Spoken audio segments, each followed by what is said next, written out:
Koe loto whakaaho kia whakaloto lahi ma whakatua me lie me wholofola. Ka veinga, awhi mei he kovi.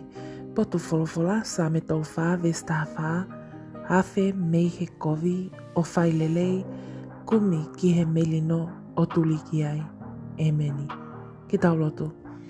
O tua mafi, whakamalo atu si o tauhi hao o ku whai, pea o kei inasi i he moui, o au si ai aho whakakoloani. Whakamalo atu whoki, koe wholofola o aho koe ni, mo e whakahino o ku ke whai ma aku, ke wafe mei he kovi o whai lelei, kumi ki he melino o tuli ki ai. Mo oni eiki o ku lahi e taimi o ku whetaulaki ai pea mo e kovi, pea i kaipe ke wafe au mei ai.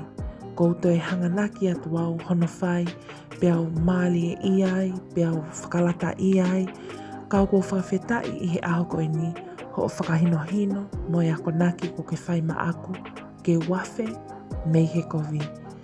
Sisu o ko kore whakamolimoli ki he awhiona, i he eku manako ki he kovi. He whahai pea mo e kovi. Mo tala noa ki he kovi. Kau kou whakapapau he aho koe ni sisu, te wafe pea me he kovi o whai a howhina ngalo. Koe whai lelei, mo e ofa, mo e kumi maupe ki he melino, he ko ia o kuke whina ngalo ki ai ke whai. I ho hua whape sisu kalaisi, o koe a hok whakamoui. Emeni. Whakamalot ke te koe o kuke kau mai ke ta lotu huwhia he hawane. Si I kau ngā tau pe mo koe sisu whakatauange o kuke mau ha aho whia mo ha aho o ku mohu tāpu e kina. Whepe ha potu o kuke whanonga mai me iai, pe me he ako, pe koe ngāwe, pe koe heka ki he mea lele, pe koe whanonga he lelue ki he ngāwe. Kole pe ki a sisu, tau pe mo koe sisu pe tene taki mo tofa o hala whanonga he potu o kuke aruai.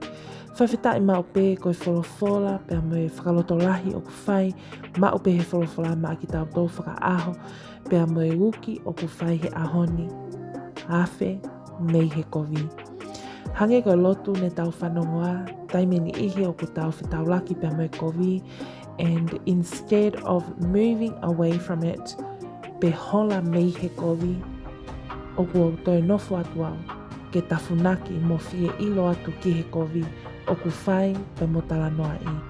Ka ku sipela mata a mai pe e wholofola, awhe mei he kovi o whai lelei.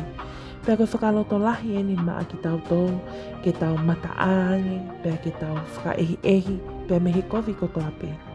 Taimi o kuke whepaki ai pea mo hakovi, pea ilo hakovi, si tua whakatomala he taimi pe koia, o ta whoki kumi kia te ia, pea nofo mauai. Tala mai he wholofola koe fofonga o Sihova, o ku lama ki he kauma oni, pea o ku ne whakaongo ke mau e nautangi. Ka pau te tau wafe me he kovi, pea tā o ku nofo ia ai eiki ia te ki tau tolu, pea o ku ne whakaongo ki he e tautangi, mo e kole o ku tau whai. Pea te tala mai pe e he wholofola, koe whōtunga o e eiki, o ku whe ao mo e kau whai kovi. Ke tu usi, ai manatu ki ai a mamani. Pea tā he toki whaka o whae kako ki taua, o ku ikai ke tā awhe mei he kovi, he oku iai ai tautea ai otua, te tau iku ki ai. Pore ki tau tau he ahoni, awhe mei he kovi, kumi ki he lelei io, tene ia te ki tau tau, mauai pe, emeni.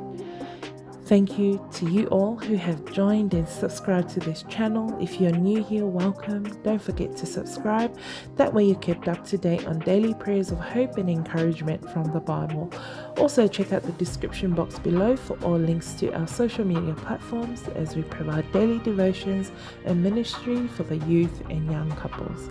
Thank you and God bless.